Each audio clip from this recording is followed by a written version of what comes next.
जय हिंद। आजना विडियो में आपणे इतिहास में इंडो ग्रीक वंश विषे बात करीशुं। खूब ज अगत्यनो आ टॉपिक है। वारंवार परीक्षा में आमांथी प्रश्नों है ते पूछाता होय छे। छेल्ले तमारी टेस्ट पण लेवामां आवे छे, तो विडियो व्यवस्थित जोवो, पूरो जोवो अने टेस्ट आपी तमे तमारुं नॉलेज पण चेक करी शको छो। ए सिवाय फ्री में आनी पीडीएफ पण तमने प्रोवाइड कराववामां आवशे। तो जोईए खूब ज अगत्यनो आ विडियो। इंडो ग्रीक वंश विषे अगत्यनी माहिती मेळवीशुं प्रथम, त्यारबाद आपणे छेल्ले 50 प्रश्नों पण जोईशुं। इंडो ग्रीक वंश भारत में हेलेनिस्टिक प्रभाव तरीके पण तेने ओळखवामां आवे छे। इंडो ग्रीक वंश जेने ग्रीक बौद्ध राज्यों तरीके पण ओळखवामां आवे छे, ते भारतीय इतिहासनो एक रसप्रद अने महत्वनो भाग छे। सिकंदरना भारत परना आक्रमण बाद भारतना उत्तर पश्चिम भागों में स्थापायेल आ ग्रीक राज्योए भारतीय संस्कृति अने कला पर ऊंडो प्रभाव पाड्यो छे। उद्भव अने स्थापत्य जोईए तो तेनी पृष्ठभूमि ईस्वीसन पूर्वे 326 में सिकंदर एटले के एलेक्जेंडर द ग्रेटना भारत परना आक्रमण पछी तेणे जीतेला प्रदेशों पर पोताना सेनापतिओने शासन सौंप्युं हतुं। तेना मृत्यु बाद तेना विशाळ साम्राज्यना भागला पड्या अने भारतना पाड़ोश में सीरियाना सेल्यूकिड साम्राज्यनो उदय थयो हतो। बैक्ट्रिया थी आगमन। इंडो ग्रीक शासकों मुख्यत्वे बैक्ट्रिया आधुनिक अफगानिस्तान अने मध्य एशियानो भाग छे त्यांथी आव्या हता। बैक्ट्रिया में ग्रीक शासकोनुं एक स्वतंत्र राज्य स्थापायुं हतुं, जेने ग्रीक बैक्ट्रियन किंगडम तरीके ओळखवामां आवे छे। भारत में प्रवेश जोईए। ईस्वीसन पूर्वे 200 आसपास ग्रीक बैक्ट्रियन शासकों खास करीने डेमेट्रियस प्रथम हिंदुकुश पर्वतमाला पार करीने भारत में प्रवेश्या अने पंजाब, सिंध अने गांधार प्रदेशों पर कब्जो कर्यो हतो। आ साथे भारत में इंडो ग्रीक शासननी शरूआत थई हती। महत्वना शासकों जोईए। इंडो ग्रीक वंश में अनेक शासकों थया, परंतु केटलाक खास प्रख्यात छे, जेमां प्रथम छे डेमेट्रियस प्रथम। तेने भारत में इंडो ग्रीक शासननो स्थापक मानवामां आवे छे। तेणे शकल एटले के आधुनिक सियालकोट ने पोतानी राजधानी बनावी हती। त्यारबाद छे मिनांडर, जेने मिलिंद तरीके पण ओळखवामां आवे छे। ते इंडो ग्रीक शासकों में सौथी प्रख्यात हतो। तेनो राज्यकाळ ईस्वीसन पूर्वे 165 थी 145 नो मनाय छे। तेणे उत्तर पश्चिम भारत में ग्रीक शासन ने स्थिर कर्युं अने तेनो विस्तार मथुरा अने पाटलिपुत्र सुधी करवानो प्रयास कर्यो हतो, एटले के युद्धो कर्या हता। बौद्ध धर्म पण तेनी साथे संकळायेलो छे। जोईए मिनांडर बौद्ध धर्मनो महान आश्रयदाता बन्यो हतो अने तेणे बौद्ध भिक्षु नागसेन साथे बौद्ध धर्मना सिद्धांतों पर गहन चर्चाओ करी हती। मिलिंद पन्हो मिनांडरना प्रश्नों। मिलिंद पन्होनो नाम थाय छे मतलब थाय छे मिनांडरना प्रश्नों। आ बौद्ध ग्रंथ में मिनांडर अने नागसेन वच्चेना संवादों नोंधायेला छे, जे बौद्ध धर्मना तत्वज्ञान अने मिनांडरना धर्म प्रत्येना रसने दर्शावे छे। महत्व अने योगदान। इंडो ग्रीक शासन भले टूंका गाळानुं रह्युं होय, परंतु भारतीय इतिहास अने संस्कृति पर तेनो ऊंडो प्रभाव पड्यो छे। सिक्काशास्त्र जोईए तो इंडो ग्रीक शासकोए भारत में सिक्काओनी नवी परंपरा छे ते शरू करी। तेमना सिक्का अत्यंत सुंदर अने कलात्मक हता, जेना पर राजाओना स्पष्ट चित्रों, ग्रीक देवताओनी आकृतिओ अने द्विभाषी लेख ग्रीक अने खरोष्टी जेवा मळता हता। तो बे भाषा में मळता ग्रीक अने खरोष्टी भाषा एमां जोवा मळती हती। आ सिक्काओए भारतीय सिक्काशास्त्र ने समृद्ध बनाव्युं अने पाछळना भारतीय राजवंशोने पण प्रेरणा आपी हती। कला अने स्थापत्य। गांधार कला विकसाववामां आवी। जोईए इंडो ग्रीक शासन हेठळ गांधार कला शैलीनो विकास थयो, जे भारतीय अने हेलेनिस्टिक ग्रीक कलानुं संगम हती।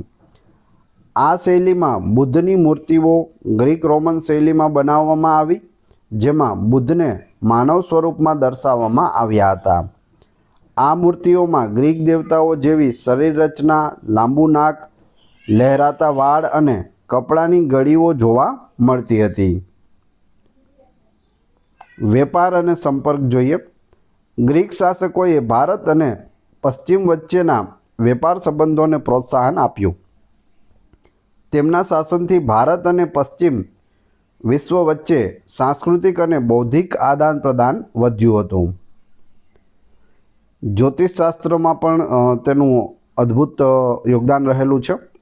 ભારતીય જ્યોતિષશાસ્ત્ર પર પણ ગ્રીક જ્યોતિષનો પ્રભાવ છે તે જોવા મળે છે, જેના કેટલાક શબ્દો ગ્રીક ભાષામાંથી છે તે ઉતરી આવ્યા છે. પતન. ઇન્ડો ગ્રીક શાસકો વચ્ચેના આંતરિક સંઘર્ષો અને શક તથા પાર્થિયન જેવા મધ્ય એશિયાઈ આક્રમણકારોના સતત હુમલાઓને કારણે ઇન્ડો ગ્રીક રાજ્યો છે તે ધીમે ધીમે નબળા પડ્યા અને આખરે તેમનો છે તે અંત આવ્યો. ઈસવીસન પ્રથમ સદી સુધીમાં ભારતમાં તેમનું શાસન સંપૂર્ણપણે સમાપ્ત થઈ ગયું હતું. ઇન્ડો ગ્રીક વંશ એક સેતુ સમાન હતો, જેણે પ્રાચીન ભારતને હેલેનિસ્ટિક વિશ્વ સાથે જોડ્યું, જેના પરિણામે કલા, સિક્કાશાસ્ત્ર અને જ્ઞાનના ક્ષેત્રે સમૃદ્ધિ આવી હતી. હવે આપણે જોઈએ ઇન્ડો ગ્રીક વંશ વિશે અગત્યના 50 પ્રશ્નો. પરીક્ષામાં કઈ રીતના પ્રશ્નો પૂછાય છે તે આપણે જોઈએ. ત્યારબાદ આપણે પીડીએફ વિશે પણ આગળ વાત કરીશું. વિડીયો પસંદ આવી રહ્યો હોય તો લાઇક, કોમેન્ટ, શેર અને સબસ્ક્રાઇબ કરવાનું ના ભૂલશો. ઇન્ડો ગ્રીક વંશ કયા પ્રદેશમાં સ્થાપિત થયો હતો? ભારતના ઉત્તર પશ્ચિમ ભાગો જેમ કે પંજાબ, સિંધ અને ગાંધાર. ઇન્ડો ગ્રીક શાસકો ક્યાંથી આવ્યા હતા? મુખ્યત્વે બેક્ટ્રિયા એટલે કે આધુનિક અફઘાનિસ્તાન અને મધ્ય એશિયામાંથી આવ્યા હતા. બેક્ટ્રિયામાં કયું ગ્રીક રાજ્ય સ્થપાયું હતું? ગ્રીક બેક્ટ્રિયન કિંગડમ સ્થપાયું હતું. ભારતમાં ઇન્ડો ગ્રીક શાસનની શરૂઆત કયા શાસક દ્વારા થઈ? ડેમેટ્રિયસ પ્રથમ દ્વારા થઈ હતી. ડેમેટ્રિયસ પ્રથમ કઈ સદીમાં ભારતમાં પ્રવેશ્યો? ઈસવીસન પૂર્વે 3જી સદીના અંતમાં અથવા ઈસવીસન પૂર્વે 2જી સદીની શરૂઆતમાં, આશરે ઈસવીસન પૂર્વે 200માં. એટલે જે રીતે ઓપ્શન આપેલા હોય તે રીતે તમારે જવાબ આપવાનો થશે. જો એવો ઓપ્શન હોય કે ઈસવીસન પૂર્વે 3જી સદીના અંતમાં અને બીજો કોઈ ઓપ્શન એને લગતો ન હોય તો તમે એ કરી શકો, અથવા 2જી સદીની શરૂઆત પણ કહી શકો, કેમ કે આશરે 200 ઈસવીસન પૂર્વે 200ની આસપાસ તે આવ્યા હતા. ઇન્ડો ગ્રીક શાસકો કયા ગ્રીક સામ્રાજ્યના અનુગામી હતા? સેલ્યુકિડ સામ્રાજ્ય, જે સિકંદરના વારસદારો હતા. ડેમેટ્રિયસ પ્રથમે કયા ભારતીય શહેરને પોતાની રાજધાની બનાવી હતી? શકલ, જે આધુનિક સિયાલકોટ જે પાકિસ્તાનમાં આવેલું છે તે. ઇન્ડો ગ્રીક રાજ્યો કયા નામથી પણ ઓળખાય છે? ગ્રીક બૌદ્ધ રાજ્યો તરીકે પણ તેને ઓળખવામાં આવે છે. ઇન્ડો ગ્રીક શાસકોમાં સૌથી પ્રખ્યાત કોણ હતો? તો તે મિનાન્ડર હતો, જેને મિલિંદ તરીકે પણ ઓળખવામાં આવે છે. મિનાન્ડરનો રાજ્યકાળ કયો મનાય છે? ઈસવીસન પૂર્વે 165થી 145. મિનાન્ડરને બૌદ્ધ સાહિત્યમાં કયા નામથી ઓળખવામાં આવે છે? મિલિંદ તરીકે ઓળખવામાં આવે છે. મિનાન્ડર કયા બૌદ્ધ ભિક્ષુ સાથે ધાર્મિક ચર્ચાઓ માટે જાણીતો છે? નાગસેન સાથે. મિનાન્ડર અને નાગસેન વચ્ચેના સંવાદો કયા બૌદ્ધ ગ્રંથમાં નોંધાયેલા છે? મિલિંદ પન્હો એટલે કે મિનાન્ડરના પ્રશ્નો. મિનાન્ડરે ભારતમાં ગ્રીક શાસનનો વિસ્તાર ક્યાં સુધી કરવાનો પ્રયાસ કર્યો હતો? તો મથુરા અને પાટલીપુત્ર સુધી કરવાનો પ્રયાસ કર્યો હતો. ભારતમાં ઇન્ડો ગ્રીક શાસનનો સમયગાળો મુખ્યત્વે કયો હતો? ઈસવીસન પૂર્વે 200થી ઈસવીસન પ્રથમ સદી.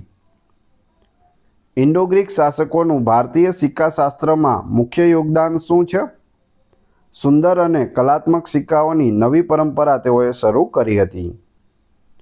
ઇન્ડો ગ્રીક સિક્કાઓ પર સામાન્ય રીતે શું જોવા મળતું હતું? રાજાઓના સ્પષ્ટ ચિત્રો, ગ્રીક દેવતાઓની આકૃતિઓ અને દ્વિભાષી લેખ જોવા મળતા હતા. ઇન્ડો ગ્રીક સિક્કાઓ પર કઈ બે લિપિઓનો ઉપયોગ થતો હતો? ગ્રીક અને ખરોષ્ઠીનો ઉપયોગ થતો હતો. ઇન્ડો ગ્રીક શાસન હેઠળ કઈ કલા શૈલીનો વિકાસ થયો હતો? ગાંધાર કલા શૈલી. ગાંધાર કલા શૈલી કઈ બે સંસ્કૃતિઓનું સંગમ હતી? ભારતીય અને હેલેનિસ્ટિક ગ્રીક કલાનું સંગમ હતી. ગાંધાર કલામાં બુદ્ધની મૂર્તિઓ કઈ શૈલીમાં બનાવવામાં આવી હતી? ગ્રીક રોમન શૈલીમાં. ગાંધાર કલામાં બુદ્ધની મૂર્તિઓની વિશિષ્ટતા શું હતી? ગ્રીક દેવતાઓ જેવી શરીર રચના, લાંબુ નાક, લહેરાતા વાળ અને કપડાની ગઢીઓ. ઇન્ડો ગ્રીક શાસનથી ભારત અને પશ્ચિમ વચ્ચે કયા સંબંધોને પ્રોત્સાહન મળ્યું? વેપાર સંબંધો અને સાંસ્કૃતિક આદાન પ્રદાનને પ્રોત્સાહન મળ્યું હતું. ભારતીય જ્યોતિષશાસ્ત્ર પર કયા વિદેશી જ્યોતિષનો પ્રભાવ જોવા મળે છે? ગ્રીક જ્યોતિષનો પ્રભાવ છે. ઇન્ડો ગ્રીક રાજ્યોના પતનના મુખ્ય કારણો શું હતા? આંતરિક સંઘર્ષો અને બાહ્ય આક્રમણો. કઈ મધ્ય એશિયાઈ જાતિઓના આક્રમણોને કારણે ઇન્ડો ગ્રીક શાસનનો અંત આવ્યો? શક અને પાર્થિયન. ઇન્ડો ગ્રીક શાસનનો ભારતમાં કઈ સદી સુધીમાં સંપૂર્ણપણે અંત આવ્યો? ઈસવીસનની પ્રથમ સદી સુધીમાં. સિકંદરનું ભારત પર આક્રમણ ક્યારે થયું હતું? ઈસવીસન પૂર્વે 326માં. સિકંદરના મૃત્યુ પછી તેના સામ્રાજ્યના પૂર્વીય ભાગનો વારસદાર કોણ હતો? સેલ્યુકસ નિકેટર, જેણે સેલ્યુકિડ સામ્રાજ્ય સ્થાપ્યું હતું. ઇન્ડો ગ્રીક શાસકોને તેમના ધાર્મિક વલણ માટે કયા નામથી પણ ઓળખવામાં આવે છે? બૌદ્ધ ધર્મના આશ્રયદાતા તરીકે ઓળખવામાં આવે છે. મિનાન્ડર કયા ધર્મ પ્રત્યે આકર્ષાયો હતો? બૌદ્ધ ધર્મ પ્રત્યે. ઇન્ડો ગ્રીક કલાનો મુખ્ય વિષય શું હતો? બુદ્ધ અને બૌદ્ધ ધર્મ સંબંધિત કથાઓ. ઇન્ડો ગ્રીક શાસકો દ્વારા બહાર પાડવામાં આવેલા સિક્કા કયા સ્વરૂપમાં હતા? ગોળાકાર હતા, ગોળ સિક્કા હતા. ભારતીય કલા પર ગ્રીક પ્રભાવ કઈ શૈલીમાં સ્પષ્ટપણે દેખાય છે? ગાંધાર શૈલીમાં દેખાય છે. ઇન્ડો ગ્રીક શાસકોએ કયા ક્ષેત્રે ભારતીય ઉપખંડમાં પ્રથમ વખત રાજાઓની છબીઓવાળા સિક્કાઓ બહાર પાડ્યા? સિક્કા શાસ્ત્રમાં. ઇન્ડો ગ્રીક શાસકોના સિક્કાઓ કઈ ધાતુના હતા?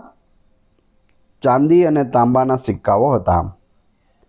મિલિંદ પન્હો ગ્રંથ કઈ ભાષામાં લખાયેલો છે? પાલી ભાષામાં લખાયેલો છે. ભારતમાં ગ્રીક શાસનના પ્રભાવથી કઈ નવી સ્થાપત્ય શૈલીનો વિકાસ થયો?